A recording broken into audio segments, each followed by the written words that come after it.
ஆகாஷ்வாணி என்னுயிர் தோழி. இன்றைய நிகழ்ச்சியில் ஆசிரியரும் முதுபெரும் கல்வியாளருமான முனைவர் கிரிஜா சேஷாத்ரி அவர்களுடனான நேர்முகம் கேட்கலாம். உடன் உரையாடுபவர் டாக்டர் கே வித்யாவதி அவர்கள்.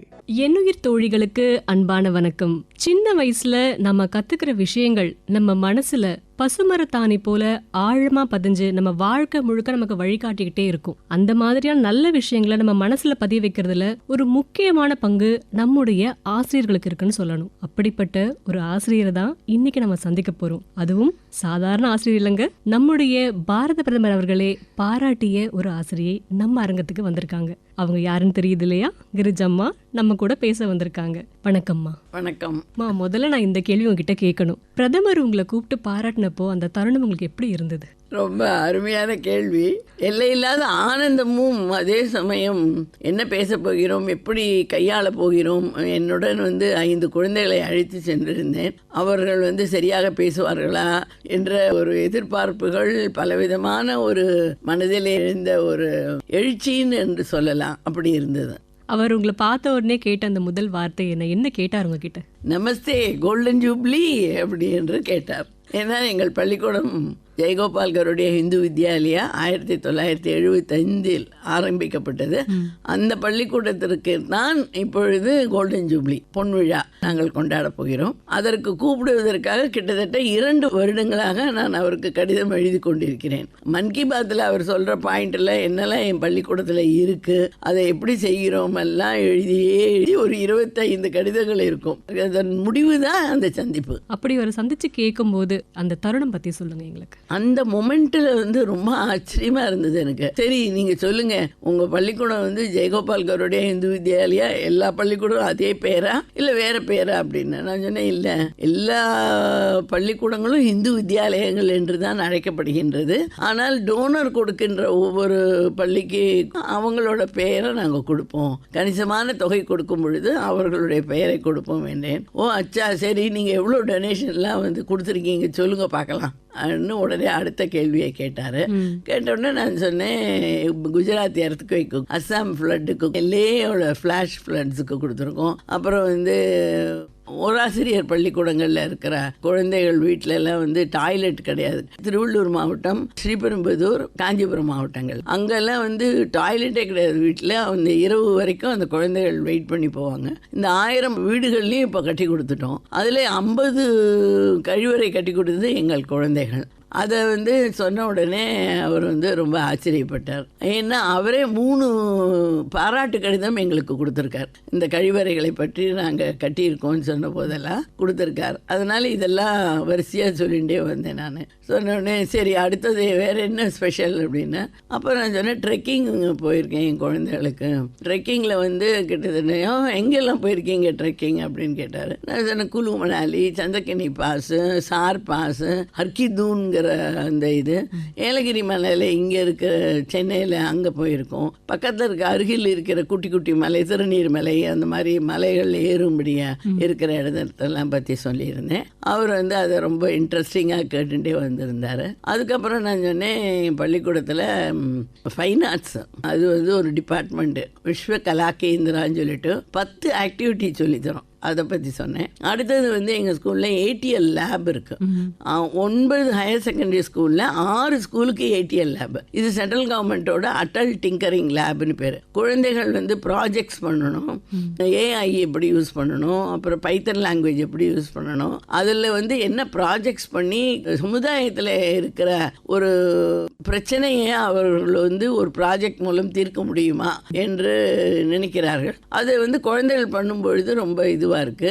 எங்கள் குழந்தைகள் பண்ணியிருக்காங்க. ஒரு 6 ப்ராஜெக்ட் பேட்டன்ட்டுக்கு சிபாரிசு பண்ணியிருக்காங்க அப்படின்னும். அதில் ஒரு ப்ராஜெக்டை பற்றி சொன்னேன். இந்த மேன்ஹோல் இருக்கு இல்லையா, அதில் குழந்தைகள் விழுந்துரும் இல்லையா, அது எப்படி இது பண்ணாமல் எடுக்கிறதுக்கு எங்கள் ஸ்கூலில் பசங்க தே ப்ரிப்பேர்டு ஒரு கருவியை கொண்டு வந்திருந்தாங்க. அந்த கருவி பார்த்துட்டு இப்போ ஒரு 2 கம்பெனிஸ் கம் ஃபார்வர்டு. ஸோ அந்த சஜஷன், ஓ ஐசி அப்படின்னாரு. அதே மாதிரி இன்னொன்று என்னென்னா, பிரைம் மினிஸ்டர் யசஸ்வி ஸ்காலர்ஷிப்னு ஒன்று இருக்குது. அது எல்லா ஸ்கூலுக்கும் கொடுக்குறாங்கன்னா நாங்கள் போய் ஸ்டேட் கவர்மெண்ட்டில் போய் பார்த்து அதை கண்டுபிடிச்சி இன்னும் எந்தெந்த ஸ்கூல்லாம் இருக்குதுன்னு நிறைய கவர்மெண்ட் ஸ்கூல்ஸுக்கும் கொடுத்துருக்காங்க. இது 9th-லேருந்து 10th-க்கு 11th-லேருந்து 12th போகிற குழந்தைக்கு அந்த கவர்மெண்ட் ஃபிக்ஸ் பண்ண ஃபீ கமிட்டி இருக்கு இல்லையா, அது மூலமாக என்ன வச்சுருக்கோ அந்த அமௌண்ட் அப்படியே கொடுத்துட்றாங்க. ஆனால் அது தகப்பனாருக்கு வந்து 2.5 lakhs தான் ஆனுவல் இன்கம், வருடாந்திர வந்து அவரோட வருமானம். அது வந்து 2.5 லட்சம் தான் இருக்கணும். அப்படி இருக்கிற குடும்பத்தோட குழந்தைகளுக்கு இவரோட ஸ்காலர்ஷிப் கிடைக்கிறது. கிட்டத்தட்ட என்னுடைய 15 பள்ளிக்கூடங்களிலிருந்து 113 குழந்தைகளுக்கு கிடைத்திருக்கிறது. ஒரு மாணவன் சொன்னா, ஐயா நான் வந்து the receiver of your scholarship, I am thankful to யூன்னு அந்த பையன் கையை கூப்பி சொன்னோன்னு, oh you are the benefactor அப்படின்னு சொன்னார்.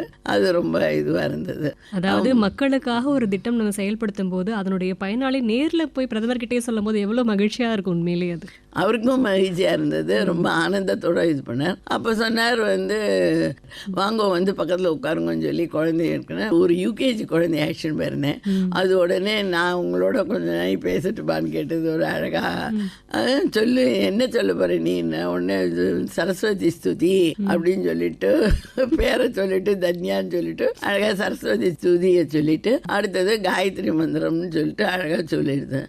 அவரே அந்த குழந்தையோட சேர்ந்து அந்த காயத்ரி மந்திரத்தெல்லாம் சொன்னார். அப்புறம் எல்லா குழந்தைகளுக்கும் சாக்லேட் கொடுத்தார். எனக்கு வந்து முதல்ல வந்து அவரை சந்திப்பதற்கு முன்னாடி அங்கே இருந்தவங்கலாம் சொன்னாங்க, ஒரு நிமிஷம் தான் ஒன்று பார்க்க முடியாது அப்படின்னு. ஆனால் எங்களுக்கு 25 நிமிடம், ஒரு நிமிஷம்னு சொல்லி ரொம்ப இன்பமாக இருந்தது. 25 நிமிஷம் எங்களோட இருந்தார். நீங்க சொல்லும் போதே நிறைய விஷயங்கள் எங்க கூட ஷேர் பண்ணிக்கிட்டீங்க. அதாவது ட்ரெக்கிங் பத்தி பேசியிருக்காரு, ஸ்கூல் பத்தி பேசியிருக்காரு, ஸ்காலர்ஷிப் பத்தி பேசியிருக்காரு. உண்மையிலேயே குறிப்பிட்ட நேரம் தான் இருக்கும் அவருக்கு, அவருடைய டைம் ஷெடியூல் அப்படி இருக்கும். ஆனா அதுலயுமே குழந்தைங்களுக்காக ஒரு ஆசிரியருக்காக இவ்வளவு நேரம் ஒதுக்கியிருக்காங்கன்னா உண்மையிலேயே அது ரொம்ப மகிழ்ச்சியான செய்தி தான். ஆமாம். இப்போ மன் கி பாத்தில் நீங்கள் கேட்டிருப்பீங்க, அவர் உங்களை பற்றி சொல்லும் போது உங்களுடைய பள்ளி இருந்த ஆசிரியர்கள் உங்களுடைய மாணவர்கள் என்ன சொன்னாங்க அதை பற்றி? லீவுங்கிறதுனால ஃபோன் மேலே ஃபோன் வந்தது. எல்லாருமே உட்காந்து எல்லோரும் கேட்டுருந்தோம். உடனே ஃபோன் நிறைய வந்தது. குழந்தைகள் நாளைக்கு தான் வந்து ஸ்கூல் திறக்க போகிறது, அப்போ தெரியும் எப்படின்னு. ஆனால் என்னோட அலுமினி இருக்காங்க இல்லையா, என்னோட பழைய மாணவர்கள், அவங்கெல்லாம் உடனே வந்து டப்பு டப்பு டப்பு டப்புன்னு மெசேஜ் அனுப்பிச்சிட்டே இருந்தாங்க. Ma'am we are very proud of you to be your student அப்படின்னு எல்லாம் ரொம்ப இது சொல்லிதான். என்னோட டீச்சருக்கு 92 வயசாகுது. அலவேலு டீச்சர்னு லேடிஸ் சாமி ஸ்கூல்ல நான் படித்த போது அவங்க இருந்தாங்க. அவங்க வந்து கிரிஜா எனக்கு ரொம்ப பெருமையாக இருக்குன்னு சொல்லிட்டு அவங்க ஃபோன் பண்ணாங்க. அவங்களுக்கு இப்போ 92 வயசுக்கு மேலே ஆகுது. எனக்கு அதெல்லாம் ஒரு பெரிய பெருமை. என்னோட ஆசிரியர் என்னை வந்து பாராட்டும் பொழுது எனக்கு அது பெரிய பாக்கியமாக கருதுகிறேன். உண்மைதாம்மா, நீங்க சொல்லிக் கொடுத்த பசங்களை தாண்டி உங்களுக்கு சொல்லிக் கொடுத்த ஆசிரியர் பாராட்டும் போது கண்டிப்பா அது நிகழ்ச்சியான தருணமா தான் இருக்கும். இப்போ உங்களுடைய பள்ளி பருவம் பத்தி எங்ககிட்ட ஷேர் பண்ணிக்கோங்களேன். நீங்க எப்படி இந்த ஆசிரியர் துறைக்குள்ள வரணும்னு நினைச்சீங்க? நான் இந்த துறைக்கு வரணும்னு நினைக்கவே இல்லை. ஏன்னா என்னோட குடும்பம் ரொம்ப பெரிய குடும்பம். எனக்கு வந்து 6 அண்ணாக்கள், 2 தம்பி, 1 அக்கா, 2 தக்கை, 12 பேருமே நல்ல ஒரு குடும்பம், நல்ல அப்பா அம்மா. அதனால அந்த அருள்னால எங்களுக்கு வந்து 12 பேருமே நிறைய படிச்சிருக்கோம். இன்னொன்று வந்து என்னன்னாக்கா, அந்த 8 ஆண் பிள்ளைகளுக்கு நடுவில் எனக்கு 6 அண்ணா 2 தம்பி சகோதரிகள் இருக்கிறதுனால எனக்கு வந்து நான் ரொம்ப பழகிறதெல்லாம் ஆம்பளை பசங்களோட வளர்ந்த விதம் தான். அதனால பயம்ங்கிறது சாதாரணமாக எனக்கு கிடையாது. எதிர்நோக்கி எதை வேணாலும் பண்ணணுன்ற ஒரு எண்ணங்கள் வரும். திங்க் பண்ணுறதெல்லாம் கூட அப்படி தான் இருக்கும். எனக்கு என் டேஸ்ட்டும் அப்படி தான் இருக்கும். 9வது படிக்கிற வரைக்கும் நான் வந்து ஒரு பிராயர் சட்டை போட்டுட்டு அவங்களோடைய போயின்னு இருந்தேன். ஸோ எனக்கு ஒரு கிருஷ்ணமூர்த்தின்னு ஒரு நாமம் உண்டு. அதை வச்சு கீமு கீமு கீமு கீமு கீமு அப்படின்னு வீட்டில் ரொம்ப கலாட்டாலாம் பண்ணுவாங்க. ஸோ அந்த ப்ரெஷர் கலாட்டா அதில் வளர்ந்ததுனால ஒரு தைரியம் நிறைய இருந்தது. ஸ்கூட்டர் ஓட்டுவேன், பயங்கரமாக ஓட்டுவேன். நான் எல்லா வண்டியும் ஓட்டுவேன், லாரியும் ஓட்டுவேன். ஒன்று தான் ஓட்டலை, பிளேனு. மிச்சம் எல்லா வண்டிகளையும் ஓட்டியிருக்கேன். நான் இன்னொரு ட்ரெக்கர் நான். அதனால் கொஞ்சம் மலையேற்றம் எல்லாம் ரொம்ப பிடிக்கும். அதெல்லாம் போவேன். கைலாச மலைக்கே 2 வாட்டி போயிருக்கேன். ஒரு வாட்டி இந்தியன் சைடு ஃபுல்லாகவே நடந்து போய் 1 மாதம் போயிட்டு வந்தேன். ஒரு வாட்டி ஹெலிகாப்டரில் போயிட்டு வந்தேன். அதனால் ஒரு நல்ல அனுபவங்கள். நிறைய ட்ராவல் பண்ணுவேன். ஸ்கூல் முடிச்ச உடனே நீங்க ஆசிரியர் ஆகணும்னு முடிவு பண்ணீங்களா? இல்லை நான் வந்து அன்ரேஜில் பாஸ் பண்ணேன் பிஏ. ஸோ மேலே படிக்கிறதுக்கு கிடைக்கல. எங்கள் வீடு ஃபுல்லாக சயின்ஸ் அண்ட் கணக்கு தான். நான் ஒத்தி தான் black sheep of the house என்னன்னா சரித்திரத்துக்கு போயிட்டேன். Unique person of the house. இல்லை மேபி. ஆனால் பசங்க எங்கள் அண்ணமாரெல்லாம் அதான் சொல்லுவாங்க. அப்புறம் அப்பா சொன்னாங்க, அவள் என்ன விருப்பப்பட்டு படிக்கணும்னு நினைக்கிறாளோ நீங்கள் ஏன் அவளை போட்டு படுத்துறீங்க, நீ படிமா, என்ன வேணுமோ படி என்று கூறினார். இப்போ நான் சரித்திரம் எடுத்து பண்ணேன். ஏன்னா எனக்கு சரித்திரம் ரொம்ப பிடிக்கும். ஒரு ஆசிரியரா இப்ப இருக்கீங்க, ஆனா பள்ளி பருவத்துல ஒரு மாணவியா நீங்க இருக்கும்போது உங்க மனசை கவர்ந்த பாடங்கள் அதை பத்தி சொல்லுங்க. சரித்திரம் ரொம்ப பிடிக்கும். அந்த காலத்துல தமிழ் புத்தகங்கள்லாம் அருமையான புத்தகம், பாடநூலே அப்படி இருக்கும். அதுல என் மனதை கவர்ந்த பாடங்கள்லாம் என்னன்னாக்கா, நம்ம தமிழ்நாட்டில் வந்து இந்த நாட்டுக்காக வந்து தியாகம் செய்த வீரர்கள், வீரமண்டிய கட்டபொம்மன், பாரதியார், திருப்பூர் குமரன், சுப்பிரமணிய சிவா, இவாளெல்லாம் படிக்கிறச்சே எனக்கு வந்து ரொம்ப உணர்வுகள் ஜாஸ்தியாக இருக்கும். ஸோ அதனால எங்கள் அம்மா கிட்ட எப்போ பார்த்தாலும் அம்மா 8 பிள்ளைகள் இருக்கு நம்ம வீட்டில், ஏன் நீ ஒருத்தரை கூட ஆர்மிக்கு அனுப்பலை அப்படின்னு சண்டை போடுவேன். ரொம்ப சண்டை போடுவேன். நான் போவேன்னு சொல்லிட்டு ரொம்ப கலடா பண்ணுவேன். 19 வயசில் வந்து கல்யாணம் பண்ணும் பொழுது நான் வந்து என்ன பண்ணேன், பிஏ முடிச்சிருந்தேன். 1 இயர் அன்ரேஜ்ன்றதுனால எங்கேயும் கிடைக்கல. அதுக்கப்புறம் என்கேடி காலேஜில் தான் பிஎட் பண்ணுறதுக்கு போனேன். பிஎட் பண்ணி முடிச்சுட்டு வந்த வருடம் என் கணவர் சேஷாதிரி அவர்கள் என்னை வந்து பார்த்தாங்க. ஆனால் அவர் என்னோட 10 வயசு பெரியவர். அதனால நான் என்ன சொன்னேன், கொஞ்சம் உங்களோட தனியாக பேசணும் அப்படின்னு. அதுக்கு 2 அடி கிடச்சது எங்கள் வீட்டில். அப்போ அவர்கிட்ட கேட்டேன், எனக்கு தேசத்துக்காக எதானா நல்லதெல்லாம் செய்யணும்னு நினைக்கிறேன், எனக்கு கல்யாணத்தில் விருப்பம் இல்லை, வேண்டாம்னு சொல்லுங்கன்னு. அவர் சொன்னால், ரொம்ப ஓப்பனாக நல்லா பேசுகிறீங்க, உங்களுக்கு வந்து ஏற்ற மாதிரியான குடும்பம் தான் எங்களுதுன்னு, நீ என்ன விருப்பப்படுறியோ அது பண்ணலாம், நான் தடையே இருக்க மாட்டேன் அப்படின்னு சொன்னார். அது கடைசி வரைக்கும் இருந்தார். He gave the word and he stood by me. இன்னைக்கு நிறைய மாவட்டங்களில் உங்களுடைய குழுமத்துடைய பள்ளிகள் இருக்கு. முதலா இந்த பள்ளி வந்து நீங்க ஆரம்பிக்கணும் அப்படின்னு நினைச்சது எப்போ, அதை எப்படி ஆரம்பிச்சீங்க? அவர் தான் எனக்கு இன்ட்ரடியூஸ் பண்ணார் இந்த விஸ்வ இந்து வித்யா கேந்திராக்கு. அப்போ அவங்க சொன்னாங்க, 1974 என்னை வந்து மீட் பண்ணாங்க, இந்த மாதிரி ஆரம்பிக்கலாமா அப்படின்னு. 75 ஜான்வரி என்னோட பொண்ணு பிறந்தா, 2வது குழந்தை. அவள் 3 மாத குழந்தையாக இருக்கும் பொழுது அவங்க வந்து கேட்டபோது சரி பண்ணுறேன் அப்படின்னு சொல்லி ஒப்புத்தினேன். என்ன உங்களுக்கு என்ன வேணும்னு கேட்டாங்க. அவங்க சொன்னாங்க, நீங்கள் என்ன கொடுப்பீங்கன்னு கேட்டேன். நான் எங்கள்கிட்ட பணமே கிடையாது அப்படின்னாங்க ஆர்கனைசேஷனில். அப்போது வந்து நான் இதானே கன்வேயன்ஸுக்கு மாத்திரம் கொடுங்க அப்படின்னு. சரி எவ்வளோன்னாங்க, 150 ரூபா கொடுங்க. இல்லை, ஏன்னா எனக்கு அவ்வளோ தெரியாது. 150 ரூபா கொடுங்க. அவங்க சொன்னாங்க முடியாது, அது கூட எங்களுக்கு கொடுக்க முடியாது. இப்போ எவ்வளோ கொடுப்பீங்கன்னு கேட்டேன். 100 ரூபா அப்படின்னாங்க. ஓகே அப்படின்னு நான் உடனே எங்கள் அம்மா உள்ளே கிரிஜா உள்ளே வா அப்படின்னு கூப்பிட்டார்கள். கூப்பிட்ட உடனே என்னென்னு டிஃபன் எடுத்துகிட்டு போய் அவங்களுக்கு கொடுன்னு சொல்லிட்டு உள்ளே நல்லா 2 திட்டினாங்க. இதான உனக்கு அறிவு இருக்கா, அவள்கிட்ட ஒன்றுமே இல்லை, எதுவுமே இல்லை, நீ தான் மூலதனம்னு சொல்கிறாங்க, 100 ரூபா என்ன வச்சு நீ பண்ணுவேன், என்ன செய்வேன், அப்புறம் குடும்பமெல்லாம் வந்து இதுவாகிடும் அப்படின்னு சொல்லிட்டு உடனே வெளியில் வந்து அவங்கக்கிட்ட பேசினாங்க. அப்போ அவங்க சொன்னாங்க, இல்லை என்னோட குருநாதர் அவர் சொன்னார், எனக்கு இப்போவே 50 வயசாச்சுமா, நான் வந்து எனக்கு ஒரு பொண்ணு குழந்தை இருந்தால் எப்படி வளர்த்து பெருமையாக நாளைக்கு வந்து உங்கள் பொண்ணுன்னு நீங்கள் சொல்லிக்கிறதுக்கு ஏற்ற மாதிரி நான் அவளை வளர்ப்பேன், அவங்க ரொம்ப போல்டாக இருக்காங்க, அதனால் அனுப்புங்க அப்படின்னு கேட்டாங்க. அப்புறங்க ஒரு மாதிரியாக எங்கள் அம்மா கன்வின்ஸ் ஆகி சரி அனுப்புகிறேன், ஆனால் குடும்ப நலன் ரொம்ப முக்கியம் அப்படின்னாங்க. ஆனால் இன்றைக்கு இவ்வளோ பேரும் இதுவும் சேர்ந்தது என்னோட குருநாதர் திரு வேதாந்தம்ஜி அவர்களுக்கு தான். அவருக்கு இன்றைக்கி 94 வயசு ஆகிறது. அவர் வந்து என்னை சிற்பி சிலையை வடிக்கிற மாதிரி தான் என்னை வடித்து ஒவ்வொரு இதுவும் சொல்லி கொடுத்து கட்டுப்பாடெல்லாம் விதிப்பார். நடா இவர் இப்படிலாம் சொல்கிறாருன்னு நினச்சிப்பேன், ஆனால் அது எல்லாமே என்னுடைய நலனுக்காக இருந்தது. ஸோ இன்றைக்கு இவ்வளவு நான் சக்ஸஸ்ஃபுல்லாக இருக்கேன்னு காரணம்னா ஒன்று எனது தாயார், எனது குடும்பம், அதுக்கு மேலே வந்து என்னோட குருநாதர் அவர்கள். மாதா பிதா குரு தெய்வம்னு சொல்லுவாங்க. உண்மையிலேயே ஒரு குரு நமக்கு சரியா அமைஞ்சிட்டா நம்ம வாழ்க்கையில எந்த நிலைக்கும் போயிட முடியும், எந்த கஷ்டங்களையும் சமாளிச்சிடவும் முடியும். ஆமாம், ரொம்ப நிச்சயம், அது உண்மையான வார்த்தை நீங்கள் சொல்கிறது. 3 மாச கை குழந்தைன்னு சொல்றீங்க. அப்படி ஒரு குழந்தைய வச்சுக்கிட்டு அந்த சூழ்நிலையிலையும் துணிச்சலா ஒரு போல்டான டிசிஷன் எடுத்திருக்கீங்க பார்த்தீங்களா? அந்த முடிவை நீங்கள் அதுவும் அந்த காலத்தில் எடுத்ததுக்கு உண்மையிலே எங்களுக்கு இப்போ நெகிழ்ச்சியாக இருக்கிறத கேட்கும்போது. ஆமாம், அப்போ எல்லாருமே என்னை திட்டினாங்க நிறைய பேர், அம்மாட்ட குழந்தைய கொண்டு விடுவியா இது பண்ணுவேன்னு. அப்போ எங்கள் அம்மா ஸ்டுட் பை மீ, இருக்கட்டும் அவள் பண்ணணும்னு ஆசைப்படுறா, பண்ணட்டும், நான் ஹெல்ப் பண்ணுறதுல உங்களுக்கெல்லாம் என்ன அப்படின்னு சொல்லி இது பண்ணாங்க. என் மகனும் சரி மகளும் சரி 2மே நல்ல குழந்தைகள். நான் அவர்களுக்கு தான் I owe my thing to my husband and my children. ஒரு பள்ளியில போய் ஒரு ஆசிரியரா பணிபுரிஞ்சிட்டு வெளியில வர்றது சுலபம். ஆனா ஒரு பள்ளியை எடுத்து நடத்துறது, அங்க இருக்கிற மொத்த விஷயங்களையும் பாத்துக்கிறது அப்படிங்கிறது ஒரு மிகப்பெரிய சவால் தான். கண்டிப்பா இந்த காலத்துல மட்டும் இல்ல, அந்த காலத்துல இருந்து சவால் தான். அப்போ நீங்க ஃபேஸ் பண்ண சவால்கள் என்ன? அதுல ஏதாவது சுவாரஸ்யமான சம்பவங்கள் இருக்கா? நிறைய இருக்கு, எங்களுக்காக சொல்லலாமே சிலது. ஒவ்வொரு பள்ளிக்கூடத்துக்கும் ஒவ்வொரு நிகழ்ச்சிகள் அமைஞ்சிருக்கு. ஒவ்வொன்றும் அதுக்கு எப்படியெல்லாம் நான் வந்து பண்ணியிருப்பேன்றது ரொம்ப சுவாரஸ்யமாக இருக்கும்.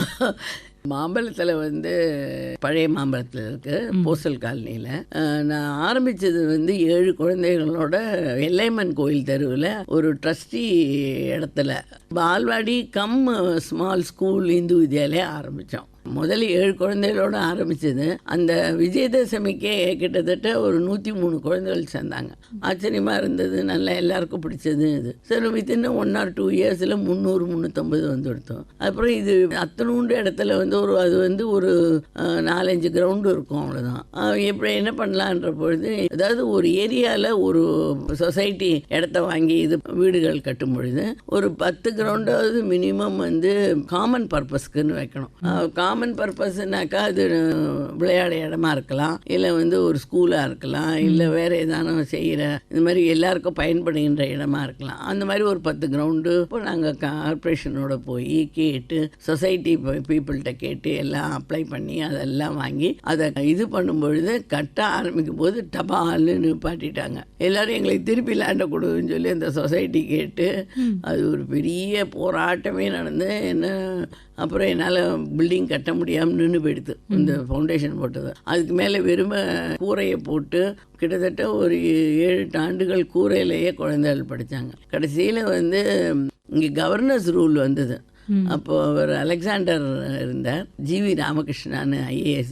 அவங்களெல்லாம் நான் கையெடுத்து ஆயிலுக்கும் நான் கும்பிட வேண்டும். ஏன்னா அவங்கள்ட்ட போய் கேட்டு எல்லாம் பண்ணி இது குழந்தைகள் எல்லாருமே மத்திய தரத்து குழந்தைகள். என்னோட பள்ளிக்கூடம் வந்து பணக்கார குழந்தைகளுக்காக இல்லை, ஒரு தரமான கல்வியை குறைவான விலையில கொடுக்கணுன்ற முடிவில் தான் இந்த பள்ளி நீங்கள் ஆரம்பிச்சது. அதுவும் மத்திய தரத்து குடும்பங்களுக்காக.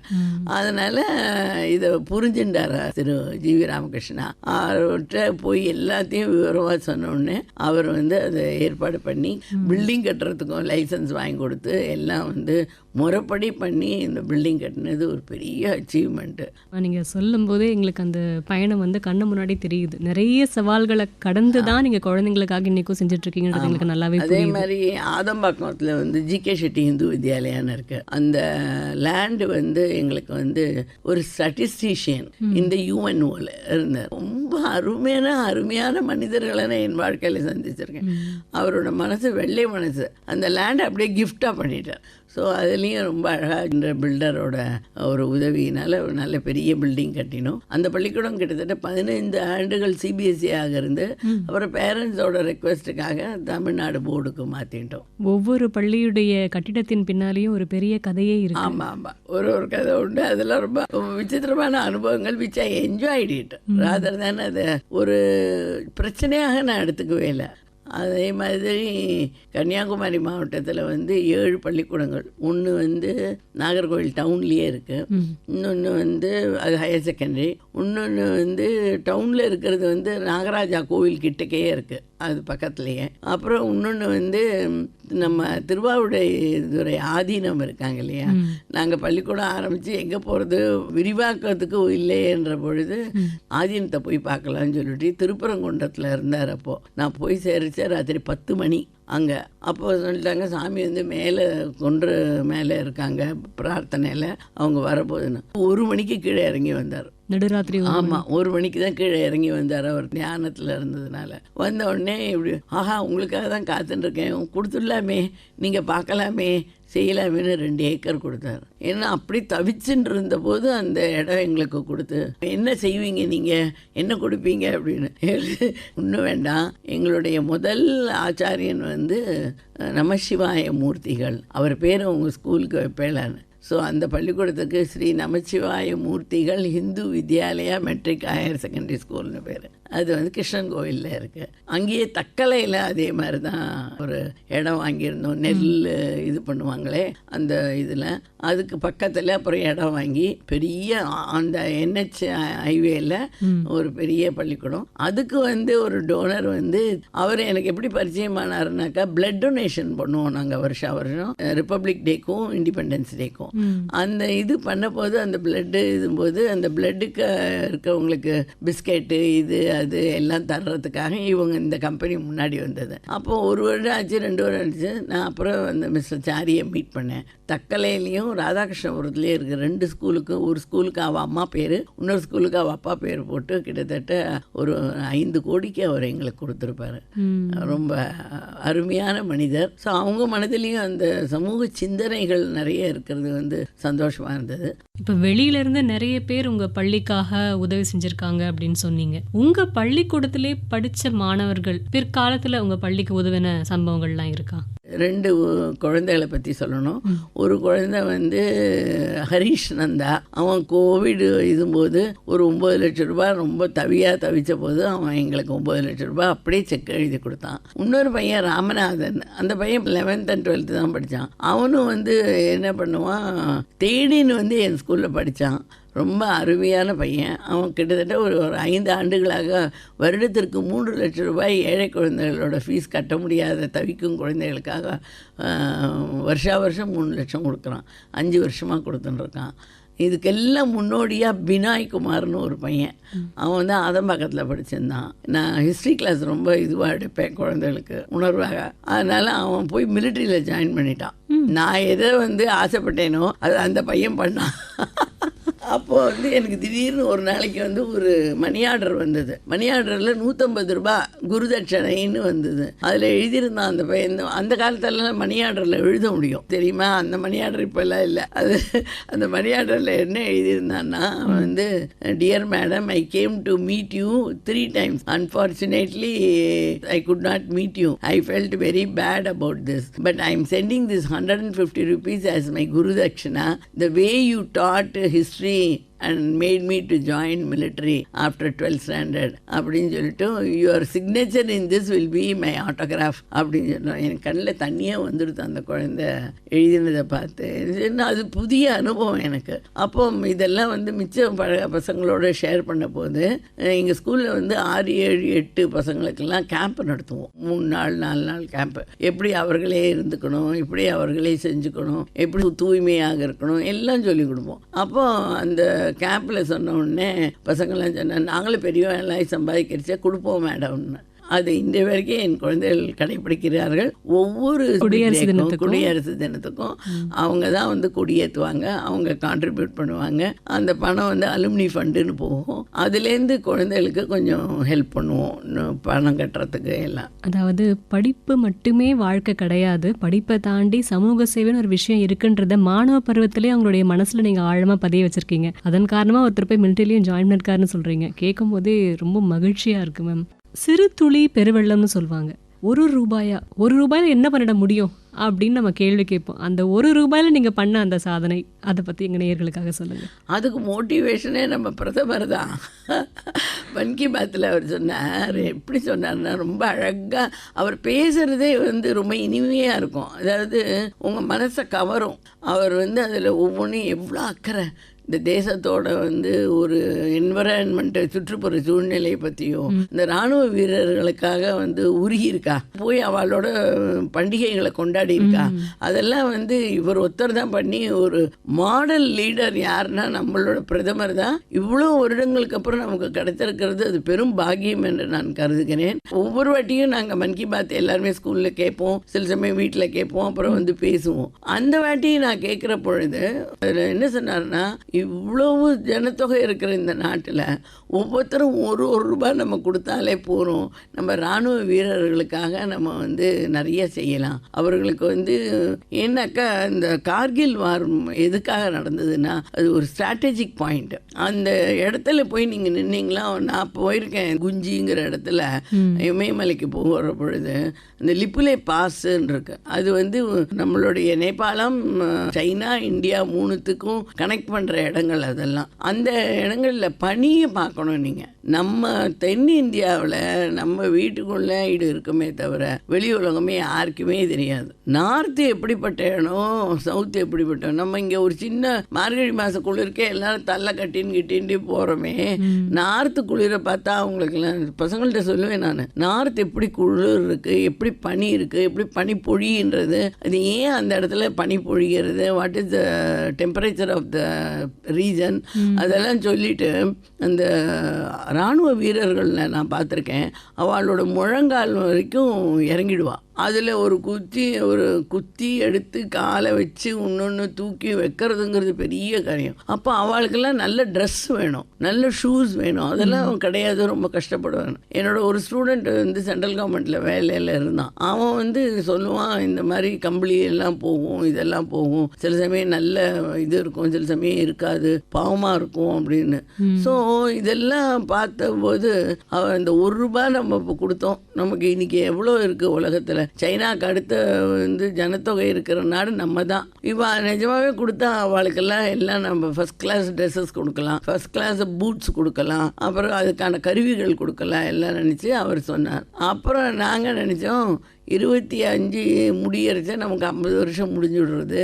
அப்போ இந்த குழந்தைகள்லாம் ஒரு நல்ல காரியம் இந்த நாட்டிற்கு செய்யணும். இந்த ₹1 இந்த 15 ஸ்கூலும் கொடுத்தாக்கா வருடம் முழுவதும்னா கூட ₹365 தான் தலைக்கு அப்படின்னு டீச்சர்ஸ் சொன்னாங்க. நாங்களும் கொடுக்குறோன்னு. அப்போ எங்களோட நான் டீச்சிங்க நாங்கள் என்னம்மா பண்ணோம், பாவம் எங்களால் ₹365 கொடுக்க முடியாதா, அவ்வளோ எங்களுக்கு தெரியாதா அப்படின்னு கேட்டாங்க. ஸோ நான் சொன்னேன் எல்லாரும் கொடுப்போம் அப்படின்னு சொல்லி போட்டோம். கணக்கு டெய்லி ₹1 அன்னன்னைக்கு சாயங்காலமே கொண்டு போய் டீச்சர்ஸ் கட்டிடுவாங்க ஸ்கூல் அக்கௌண்ட்லேயே. ஸோ அது பார்த்தா கடைசியில் வந்ததுன்னா 40 லட்சம் வந்தது. கிட்டத்தட்ட ஒரு 10,000 குழந்தைகள் இருக்காங்க, 600-650 டீச்சர்ஸு, 200-250க்கு மேலே நான் டீச்சிங் ஸ்டாஃபு, இவெல்லாம் சேர்ந்து எல்லாம் போட்டு 40 லட்சம் வந்தது. அதை வாங்கி வச்சுட்டு அது 2-3 மாதமாக லெட்டர் மேலே லெட்டர் எழுதி பண்ண போது திடீர்னு ஒரு நாள் பேப்பரில் பார்த்தேன், இவர் திருச்சிக்கு வர போகிறார், அதுக்கடுத்து நாகர்கோவில் வரப்போகிறார். I am very thankful to the prime ministers office. அவங்க மேடம் நீங்கள் இதுக்கு கொடுத்துருக்கீங்க இல்லையா, நீங்கள் அங்கே மீட் பண்ண முடியுமா? ஆமாம் நிச்சயமாக கொடுக்குறேன், நான் கொடுக்க முடியும் அப்படின்னு. அப்போ நான் சொன்னேன், அப்போ என்னோடய அப்பாயின்மெண்ட்டு ஃபைனலைஸ் ஆகிடுதா அப்படின்னு. நாட் எட் மேடம், உங்கள்கிட்ட கேட்டுக்கிறோம் எல்லாம் அப்படின்னு. பட் அப்புறம் நான் 11th அன்னைக்கு கிளம்பி போயிட்டேன். போகிறதுக்கு முன்னாடி நான் தாம்பரம் பள்ளிக்கூடத்துலேருந்து திரும்பி வந்துருக்குச்சு. என்னோடய டிரைவர்கிட்ட சொன்னேன், நேராக பூம்புகார் போப்பா அப்படின்னு. பூம்புகாருக்கு போனோடனே அங்கே சிவனும் பார்வதியும் ரிஷபத்தில் பிரதோஷ காலத்தில் இருக்கிற பியூட்டிஃபுல்லாக ஒரு டாஞ்சூர் பெயிண்டிங் இருந்தது. அதை பார்த்தோன்னே இதுதான் ஆக்சுவலாக அதே மாதிரி படத்தை நான் வாஜ்பாய்க்கு எங்களோட சில்வர் ஜூப்ளிக்கு அவர் வந்திருந்தார். அப்போ கார்கிலுக்கு 4.75 லட்சம் கொடுத்தோம் கார்கில் வார்க்காக. எனக்கு இது எதாச்சியாக அமைஞ்சுதான் என்னன்னு எனக்கு தெரியாது. நான் பள்ளிக்கூடத்தில் ஆசிரியர் மேடம் 2 பேருக்கும் ஒரே மாதிரி வந்திருக்கு. நான் சொன்னேன், அவரோட குருவே வாஜ்பாய் தான், அதனால் நிச்சயமாக இது சக்ஸஸ் ஆகும்னு சொல்லிட்டு அதை எடுத்துட்டு போனோடனே 12ஆம் தேதி 13ஆம் தேதி ஆஃபீஸ்லேருந்து கேட்டாங்க, ஒரு மாதிரி உங்களுக்கு ஃபைனலைஸ் ஆகும், நீங்கள் என்னெல்லாம் பண்ண போகிறீங்கன்னு. இல்லை செக்கு கொடுக்க போகிறோம், அப்புறம் எதான கிஃப்ட்டு கொண்டு வந்திருக்கீங்களா? ஆமாம் கொண்டு வந்திருக்கேன் அப்படின்னு. அதை கொடுக்கறச்சே அவர் ரொம்ப சந்தோஷமாக வாங்கிட்டார். அது எனக்கு ரொம்ப பெருமையாக இருந்தது. அது அப்புறம் நான் சொன்னேன், உங்களை நான் 30 வருஷத்துக்கு முன்னாடி முரளி மனோகர் ஜோஷி அவரோட யாத்திரையை கிளம்பினது கன்னியாகுமரி கோவில்லேருந்து. அந்த கன்னியாகுமரி கோவிலுக்கு பக்கத்தில் எங்களுக்கு ஒரு பில்டிங் இருக்குது, ஒரு வேத பாடசாலை இருந்தேன். ஆமாம் அப்படின்னார். அப்போ நான் அங்கே இருந்தேன், நீங்கள் ரொம்ப பிஸி, என்ன யூ ஆர் த ஆர்கனைசர் அப்படின்னு. Yes I was, oh very good, I remember now அப்படின்னு. I recalled his memory. அச்சா அப்படின்னார். ரொம்ப நம்ம வீட்டில் இருக்க நம்மளோட அண்ணா, நம்மளோட அப்பா, நம்ம பேசுகிற மாதிரி பழகினது என் மனதை ரொம்ப தொட்டது. உண்மையிலே பிரதமர் அப்படிங்கிறப்போ அவங்களுக்குரிய அந்த நிலைப்பாட்டில் தான் பேசுவாங்கன்னு நினச்சிட்டு போவோம். ஆனால் இயல்பாக நம்மோட கலந்து அவங்க பேசும்போது நமக்கான மகிழ்ச்சியே வேறையாக தான் இருக்கும். நம்மள ஒருத்தருங்கிற ஃபீலிங் வந்தது இல்லையா? ஆமாம், அந்த உணர்வு அவர் கொடுத்தது ரொம்ப இதுவாக இருந்தது. குழந்தையெல்லாம் கூட சொல்லுது, ஒரு குழந்தை யோகா ஜூன் 21 அது அன்னைக்கு தான் நான் பிறந்தேன் அப்படின்னு சொன்னோன்னே அச்சா அப்படின்னு சொல்லி ரொம்ப இது பண்ணார். எல்லா குழந்தைக்கும் சாக்லேட் கொடுத்தார். அதெல்லாம் ரொம்ப அருமையான தருணங்கள். வெறும் ₹1 அப்படின்னு நம்ம ரொம்ப அசட்டையாக நினைக்கிற ஒரு விஷயம் 40 லட்சமா ஒரு பெரிய தொகையா மாறி நம்முடைய ராணுவத்தினருக்கு போய் சேர்ந்தது உண்மையிலேயே பாராட்டத்துக்குரிய விஷயம் ma'am. Hats off to you and your school ma'am. Thank you so much. இப்போ குழந்தைங்களுக்கு இந்த பள்ளி கல்வியை தாண்டி வேற என்ன விஷயங்கள்லாம் உங்கள் பள்ளியில் சொல்லி கொடுத்துட்ருக்கீங்க மேம்? கைவேலை சொல்லிக் கொடுப்போம். ஒவ்வொரு 3ஆம் கிளாஸ்லேருந்தே சின்ன சின்ன இது பண்ணுறது, கர்ச்சீஃப் தைக்கிறது, சின்ன இப்படி பட்டன் தைக்கிறது, இதெல்லாம் சொல்லிக் கொடுப்போம். எல்லாமே சொல்லிக் கொடுத்து பெரிய வகுப்பு வரும்போது பெரிய பெரிய ஹேண்ட் ஒர்க் ஒன்று பண்ணுவாங்க. அப்புறம் இப்படி ஒரு காஃபி போடவும், ஒரு யாரான வந்தால் ஒரு பன்னோ ப்ரெட்டோ இப்படி பண்ணணும் என்னன்ட்டு 11th 12th கொஞ்சம் சொல்லிக் கொடுப்போம். ஸோ அந்த மாதிரியெல்லாம் உண்டு. Integrated into the curriculum. அதாவது நம்ம கரிக்குலத்திலேயே இது தனியாக போய் கற்றுக்க வேண்டாம், சாயங்காலம் வெயிட் பண்ணி கற்றுக்கலாம் வேண்டாம். ஆனால் வாரத்தில் 2 நாள் Carnatic music, Bharatanatyam, tabla, mridangam, flute, violin, harmonium, drawing and painting, silambam, அப்புறம் யோகா. ஸோ இந்த மாதிரி 10 ஆக்டிவிட்டி எல்லாத்துக்கும் சேர்ந்து ஒரு 20-22 டீச்சர்ஸ் இருக்காங்க. அவங்களும் சொல்லிக் கொடுப்பாங்க. அதனால் இந்த குழந்தைகளுக்கு ரொம்ப அழகான பிரச்சனை இல்லாத பள்ளிக்கூடம்னு நான் சொல்லுவேன். குழந்தைகள் நல்ல குழந்தை, ஏன்னாக்கா அவர்களுடைய so much of எனர்ஜி இருக்கு இல்லையா குழந்தைகள்கிட்ட. அதை சேனலைஸ் பண்ணிட்டோம்னா அவங்கள போல ஒரு அருமையான கெட்டிக்கார குழந்தைகள் கிடையாது. இப்போ நீங்கள் உங்கள் பள்ளிகளில் நிறைய விஷயங்களை மாணவர்களுக்காக செஞ்சுட்டு இருக்கீங்க. உங்களுடைய பள்ளி பருவத்தில் உங்களுக்கு இன்ஸ்பிரேஷனாக இருந்த விஷயங்கள் பற்றி சொல்லுங்கள். ஏன்னா நான் படித்த பள்ளிக்கூடம் lady Sivaswamy higher girls high school. அதில் ஹோம் சயின்ஸ் உண்டு. ஹோம் சயின்ஸில் ஒரு நாளைக்கு அங்கெல்லாம் சமையல் பண்ணணும். இத்தனை மணி டைமுக்குள்ளே என்னெல்லாம் நீ பண்ணுற ஐட்டம்ன்ட்டு. அது எனக்கு நிறைய இந்த இதெல்லாம் என்னை பாதித்தது என்னோடய பள்ளிக்கூடம். ரொம்ப ரொம்ப நல்லா இருக்கும் எங்கள் பள்ளிக்கூடத்தில். அதில் பெரிய ஸ்போர்ட்ஸ் டே கொண்டாடுவோம். அப்பா என்னமா ஆர்கனைஸ் பண்ணுவாங்க. Maybe today I reflect those things also. அதே மாதிரி பெரிய பெரிய பொம்மைகள் வைத்து எல்லாருமே கேட்போம், இவ்வளோ பெரிய பொம்மை வச்சு நீங்கள் நவராத்திரி பண்ணுறீங்களேன்னு. ஆமாம், இந்த concept should be big. It's not a house where I keep small things. சின்ன பொருட்கள் வைக்க முடியாது. குழந்தைக்கு கண்ணு முன்னாடி பெருசாக இருந்தால் தான் அது பாதிப்பு ஏற்படுத்தும். அதனால் எங்கள் ஸ்கூலில் இருக்கிறது ஒவ்வொன்றும் 1 அடி 2 அடி இருக்கிற பொம்மைகள். எல்லாருமே கேட்பாங்க, உங்களுடைய நவராத்திரி இவ்வளோ நல்லா இருக்கே, இவ்வளோ பெரிய பெரிய பொம்மை வாங்கியிருக்கேன் அப்படின்னு. ஸோ கான்செப்ட் ஃபார்மேஷனுக்கு அது நிச்சயம் முக்கியன்றது இது பண்ணும். அப்போ தீபாவளி நிறைய குழந்தைகள் வீட்டில் பட்டாசு வாங்க முடியாது, அவளுக்கு இயலாமல். அதனால் நான் என்ன பண்ணுவேன், பட்டாசுன்னு வாங்கி கொடுப்பேன் நிறைய. அதை நாங்கள் வெடிப்போம், நல்லா கொண்டாடுவோம். நான் கையிலேயே சில பிடிச்சி இப்படி போடுவேன்.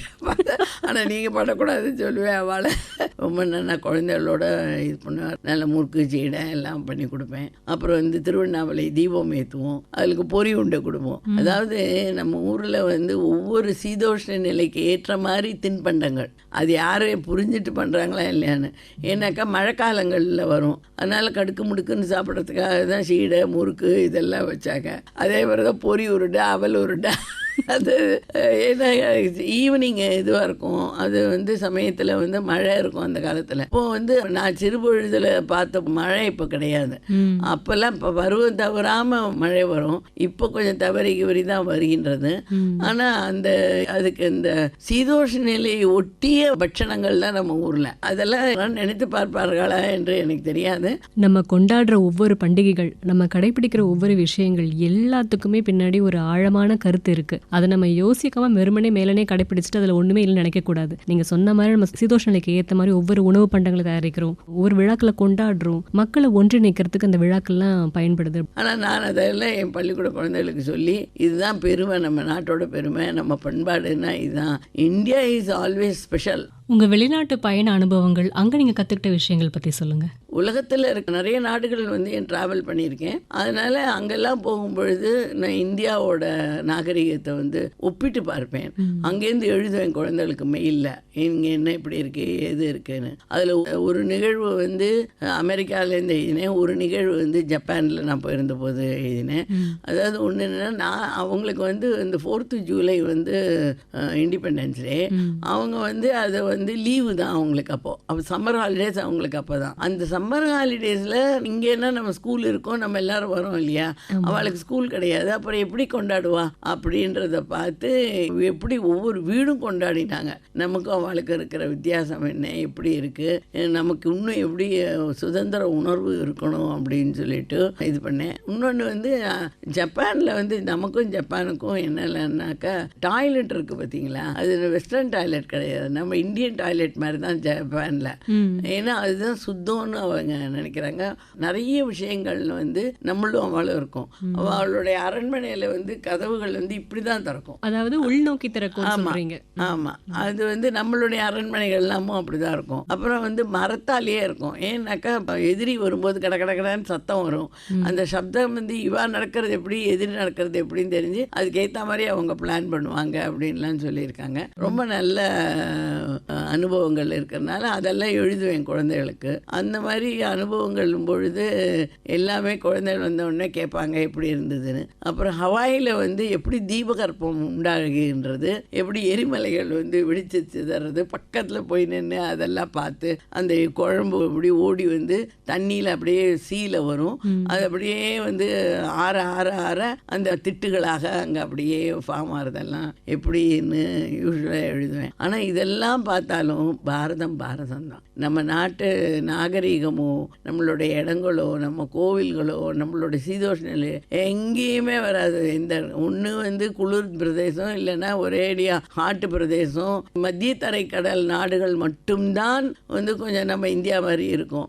ஆனால் இந்தியாவோட சீதோஷ நிலை எங்கேயுமே கிடையாது. ஒரு அருமையான சீதோஷ நிலை, அருமையான தீபகற்பம் நம்மளோடது. அந்த நாட்டுக்கு வந்து நம்ம பிறந்திருக்கோங்கிறது நான் பெரும்பாக்கியமாக நினைக்கிறேன். எத்தனை பிறவி எடுத்தாலும் எத்தனை இது இருந்தாலும் இந்த நாட்டில் தான் பிறக்கணும், இங்கே தான் இருக்கணும். எனக்கு இப்ப இருக்கிற பள்ளி குழந்தைகளுக்கும் முன்ன இருந்த பள்ளி குழந்தைகளுக்கும் ஏதாவது வித்தியாசம் இருக்குன்னு நினைக்கிறீங்களா? இந்த காலத்து பள்ளி குழந்தைகளுக்கு இருக்கக்கூடிய சவால்கள் என்னன்னு நீங்க நினைக்கிறீங்க? நிறைய இருக்குது சவால். ஏன்னா ரொம்ப ஃபாஸ்ட்டாக எல்லாமே பருவ நிலையிலேருந்து எல்லாமே மாறிடுது. கண்டுபிடிப்புகள் மாறிவிட்டன, உலக சூழ்நிலைகள் மாறிவிட்டன. ஒவ்வொரு நாட்டிற்காக அவரவர்களுக்கு என்ன வேண்டுமோ என்று பார்க்கிறோம். அதை விட இந்த விஞ்ஞான உலகத்தில் எதுவும் கம்ப்யூட்டர் வந்திருக்கு பாருங்க, அது உங்களை எங்கேயோ இழுத்துன்னு போயிடும். ஒரு 5 நிமிஷம் பார்க்குறோன்னு பார்த்தா ஒரு 2 மணி நேரம் போயிடும் நமக்கு. ஸோ இந்த மாதிரி ஒரு இதெல்லாம் இருக்கிற நடுவில் வந்து ஒரு பள்ளிக்கூடத்தை நடத்துகிறதும் அதில் எந்த அளவுக்கு குழந்தைகள் கத்துண்டா போகிறோம்னு நினைக்கிறதோ அது வந்து ரொம்ப கஷ்டமாக இருக்குது. ரெண்டாவது வந்து நமக்கு மேலே அறிவு படைத்த குழந்தைகளாக இன்றைய குழந்தைகள் இருக்கிறார்கள். ஏன்னா அவங்க வர எக்ஸ்போஷர்னு சொல்லுவாங்களே, அவங்க வந்து இன்றைக்கி அவங்களுக்கு தெரிஞ்சது நிறைய விஷயங்கள் இருக்குன்னு. இன்னொன்று ரொம்ப இன்டெலிஜென்ட்டாகவும் இருக்குது. குழந்தைகள் கண்டுபிடிக்கிறாங்க அவங்களே டப்ப டப்ப டப்ப டப்பன்னு. அந்த மாதிரி அந்த காலத்தில் கிடையாது. குரு சொன்னால் பண்ணுவாங்க, அந்த மாதிரி இருந்த இது.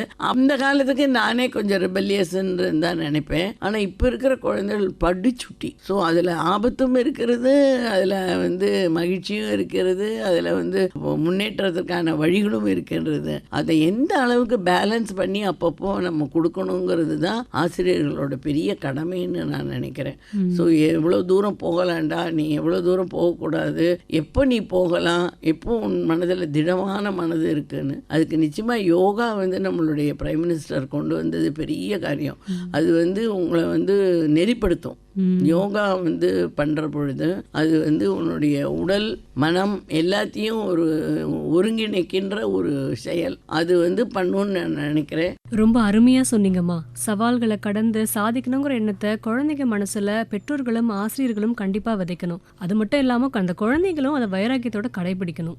குழந்தைங்க நிறைய திறமையோட இருக்காங்க, ஆனா வாழ்க்கை எதிர்கொள்ளும் போது அந்த ஒரு தோல்வியை பார்த்துட்டாலே உடஞ்சு போயிடுறாங்க. ஸோ தைரியம் குழந்தைங்களுக்கு எந்த அளவுக்கு முக்கியம்னு நினைக்கிறீங்க? தைரியம் நிச்சயம் வேணும். முதல்லேருந்து நம்ம சொல்லி கொடுத்துட்டே இருக்கணும். சிறு வயது முதலே ஆல்டர்னேட்டிவ்ஸ் இருக்கணும். அதை சொல்லித்தர, இது இல்லைன்னா என்ன, உன்னால் இது பண்ண முடியும், இந்த திறமை உங்ககிட்ட இருக்கு, நம்ம ஊக்குவிக்கின்ற தன்மை ஆசிரியர்கள்கிட்டையும் இருக்கணும், பேரண்ட்ஸ்கிட்டையும் இருக்கணும். இந்த குழந்தைகிட்ட என்ன சக்தி இருக்குது, இந்த குழந்தைகிட்ட என்ன திறமை இருக்குது, இந்த குழந்தையால் என்ன செஞ்சாக்கா அது முன்னுக்கு வரும்ன்ற நம்ம ஐடென்டிஃபை பண்ணி சொல்லணும். சில சமயம் அந்த மாதிரி குழந்தைகள் வரும், 40 மார்க் தான் வாங்குவாங்க, இது பண்ணு, பேரண்ட்ஸ் எல்லாம் இது பண்ணுவாங்க. அது மாதிரி இல்லை, நல்ல ஃபைன் ஆர்ட்ஸ் வருது, அது நீங்கள் சொல்லிக் கொடுங்களேன். அதாவது நமக்கு வந்து இன்ஜினியராக வந்தால் தான் இது, இல்லைன்னா இது வேற எதுவுமே நம்ம பண்ண முடியாது, வேற எந்த தொழிலும் மட்டம் அப்படின்னு எல்லாம் ஏற்படுத்திடுது. அந்த மாதிரி இது கிடையவே கிடையாது. இந்த மாதிரி குழந்தைகளுக்கு வந்து ஆல்டர்னேட்டிவ்ஸ் என்ன இருக்கு, நீ பண்ண முடியும், உன்னால நீ செய்யின்னு சொல்லி நம்ம ஊக்கப்படுத்தி பண்ணி கொடுக்கறது வந்து ஆசிரியர்களோட வேலை. அதை வந்து கொஞ்சம் பெற்றோர்களும் எடுத்துக்கொண்டு செய்யலாம். இந்த வேலை இன்ஜினியராக தான் ஆனால் தான் வாழ்க்கை வாழ முடியுமா? இல்லையே, எத்தனையோ வழிகள் இருக்கு. உங்ககிட்ட என்ன டேலண்ட் இருக்கு, நீ வந்து நல்ல ஜெராக்ஸ் போட தெரியும், உனக்கு எப்படி இது பண்ண முடியும், கம்ப்யூட்டரில் வரைய முடியும், இது பண்ண முடியும்னா அதெல்லாம் பண்ணலாமே. எத்தனையோ இருக்குது வேலைகள். அந்த மெயின் சப்ஜெக்டை ஒட்டின நிறைய இது இருக்குது இல்லையா, அதை நம்ம இந்தியாவில் யாருமே எடுத்துக்க மாட்டேங்கிறாங்க. இப்போ தான் இருக்குது, ஒரு 1000 சப்பு டைட்டில்டு கோர்சஸ் ஆர் தேர். அந்த கோர்சஸ்க்கெல்லாம் யாரும் போக மாட்டேங்கிறா. இப்போ தான் கொஞ்சம் போகிறாங்க இல்லையா, எக்ஸ்போஷர் கிடைச்சு போயிட்டு இப்போ இருக்காங்க. நான் ஒரு வாட்டி நர்சிங் ஆரம்பித்தேன், யாருமே வந்து சேரல 12th. ஏன் நர்சிங் வந்து மட்டமா இல்லையே. அதே கேரளாலேருந்து நிறைய பேர் அதுக்கு போகிறாங்க. அந்த சமுதாயம் எப்படி அதை சொல்லி கொடுத்தது, ஏன் நமக்கு வரல? ஸோ நமக்கு வந்து அதாவது ஏற்றத்தாழ்வுகள் கிடையாது படிப்புகளில். எனக்கு என்ன பிடிக்குமோ அதுதான். எனக்கு முதல்ல வந்து நான் ஆர்மிக்கு போகணும், அந்த மாதிரி சேவையில் இருக்கணும்னு நினச்சேன். பட் ஆசிரியர் ஆக போகிறேன்னு என்னுடைய தலை எழுத்து இருக்கலாம். ஆனால் அதை நான் எடுத்துட்டு இவ்வளோ குழந்தைகளை நம்ம இன்ஃப்ளூயன்ஸ் பண்ணலாம், இவ்வளோ செய்யலாங்கிற ஒரு எண்ணம் மனதில் வந்தது. அப்போ அந்த குழந்தைகளோடு நான் பழகும் பொழுது எனக்கும் என் குழந்தை மனிதாகவே இருந்தது. இன்றைய வரைக்கும் நீங்கள் ஒரு கேள்வி கேட்டீங்க, உங்களுக்கு என்ன வயசுன்னு. என் வயசை நீங்கள் சொல்லுங்க, because I am forever a student and child in be. நான் எனக்கு வயதானதாகவே நான் நினைக்கவே இல்லை. இப்போ நான் உங்களை நேரில் பார்த்து நேர்முகம் எடுத்துட்டு இருக்கேன். நேர்களுக்கு பார்க்க முடியாது, நான் சொல்லணும், உண்மையிலேயே ஒரு குழந்தை மாதிரி, ஒரு சுட்டி குழந்தை மாதிரி தான் என்னுடைய உட்காந்து பேசிட்டு இருக்காங்க கிரிஜா அம்மா. குழந்தைகளோட குழந்தை நம்மளும் இருந்தோம்னா தான் அவன் நம்ம சொல்றது கேட்பான். பெற்றோர்கள் என்ன சொல்றாங்க, நீ ஒன்று டாக்டர் ஆகு, இல்லை இன்ஜினியர் ஆகு, இல்லையா ஒரு சிஏவாகு, இல்லைனா நீ வந்து கவர்மெண்ட் வேலைக்கு போ. அதை தாண்டி வேற எதையுமே பெற்றோர்கள் சொல்றதும் கிடையாது. அந்த குழந்தைகள் போனாலுமே அவங்களை என்கரேஜ் பண்றதும் கிடையாது. உனக்கு அதுல ஸ்கோப் கிடையாது, நீ போகாத, எடுக்காதன்னு நிறைய படிக்கிற அப்படின்னு கேட்பாங்க. ஏன் அதுல படிச்சா முன்னாடி வர முடியாதா, செய்ய முடியாதா? அதெல்லாம் நிறைய பேருக்கு தெரியல. எந்த ஒரு படிப்பும் சரி, எந்த ஒரு தொழிலும் சரி, எல்லா தொழிலும் சமந்தான், எல்லா படிப்பும் சமந்தான். நமக்கு எது நல்லா வருதோ அதை எடுத்து படிச்சு ஷைன் பண்ணோம்னா இந்த சமூகத்துக்கும் நம்ம ஏதாவது கான்ட்ரிபியூட் பண்ண முடியும். நிச்சயமாக நீங்கள் ரொம்ப அழகாக புரிந்து கொண்டிருக்கிறீர்கள். ஆர்மி பற்றி எல்லாருமே பேசுவோம். நீங்களே சொன்னீங்க, சின்ன வயசில் நான் கூட ராணுவ வீரராக ஆகணும்னு ஆசைப்பட்டேன் அப்படின்னு. ஆனால் நீங்கள் ஒரு ஆசிரியராக மாறி ஒரு குழந்தைய ராணுவ வீரராக மாற்றிருக்கீங்க.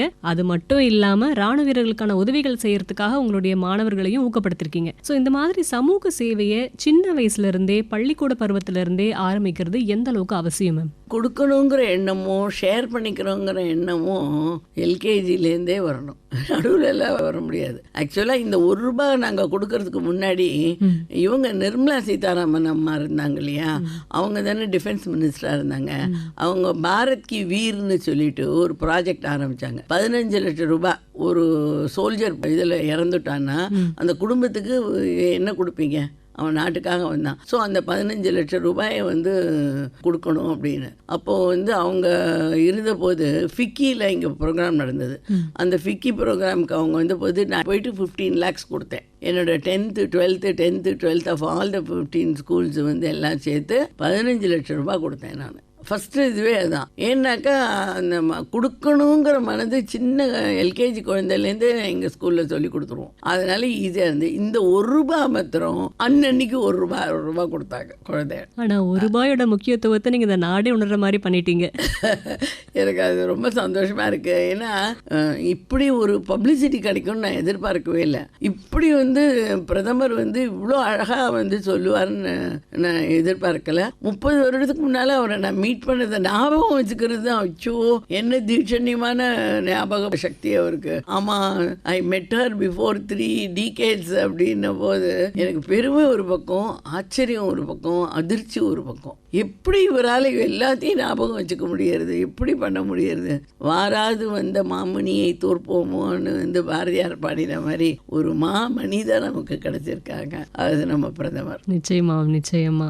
நம்ம வந்து பணத்தை நோக்கி தான் நம்மளுடைய வாழ்க்கையை ஓடிட்டே இருக்கு. நம்ம படிக்கிறது கூட ஒரு வேலைக்கு போகிறதுக்காக, அப்புறம் பணம் சம்பாதிக்கிறதுக்காக தான். ஆனால் அந்த பணம் ஈட்டக்கூடிய வழியும் அறம் சார்ந்து இருக்கணும். நம்ம பணம் சம்பாதிச்ச பிறகு அதை எப்படி பயன்படுத்துகிறோம், எப்படி மற்றவங்களுக்கு உதவிகரமாக அதை செய்கிறோங்கிறதும் ரொம்ப ரொம்ப முக்கியன்றதை நீங்கள் ரொம்ப அழகாக பள்ளி குழந்தைகளுக்கு மூலமா சமூகத்துக்கே எடுத்து சொல்லியிருக்கீங்க. நன்றி. எனக்கு அது வந்து நீங்கள் புரிஞ்சுன்றது எனக்கு ரொம்ப ஆச்சரியமாக இருக்குது. ரொம்ப அழகாக வந்து அதை நீங்கள் எடுத்து சொல்கிறீங்க. எனக்கு கூட தெரியல, பட் நீங்கள் ஒரு குட்டி ஆசிரியராகவே மாறிட்டீங்க. நன்றி நன்றி. ஒரு ஆசிரியர் நம்ம முன்னாடி உட்காந்துட்டு இருக்கும்போது அவங்களுடைய அறிவு நமக்கும் கொஞ்சம் ஒட்டிக்கோன்னு சொல்லுவாங்க. அப்படியா? இல்லை வித்யா, நீங்கள் ரொம்ப அழகாக புரிந்து கொண்டிருக்கிறீர்கள். அது ஐ ரியலி அப்ரிஷியேட் யூ. என்னுடைய வாழ்த்துக்கள். நன்றிம்மா, நன்றி. ஒரு ஆசிரியருடைய உண்மையான வெற்றி நீங்கள் எதை பார்க்குறீங்க? உண்மையான வெற்றி ஆஸ் ஏ ஆசிரியர் என்னுடைய குழந்தைகள் தான், என்னோட மாணவ செல்வங்கள் தான். அவர்கள் வந்து ஒரு வேலையில் போயிட்டு இன்னி வரைக்கும் அந்த குழந்தைகள் ஒருத்தர் கூட சோட போகல. 15 ஸ்கூல்லையுமே ஒவ்வொரு குழந்தையுமே முத்தாக தான் வெளியில் வந்திருக்காங்க. இந்த பையன் இங்கே கெட்டு போயிட்டா அங்கே கெட்டு வந்துட்டேன், எதையும் நான் கேட்கல. இதை விட இன்னும் ஒரு மனசில் வந்து சந்தோஷமும் என் கண்களில் நீர் நிறைகின்றது.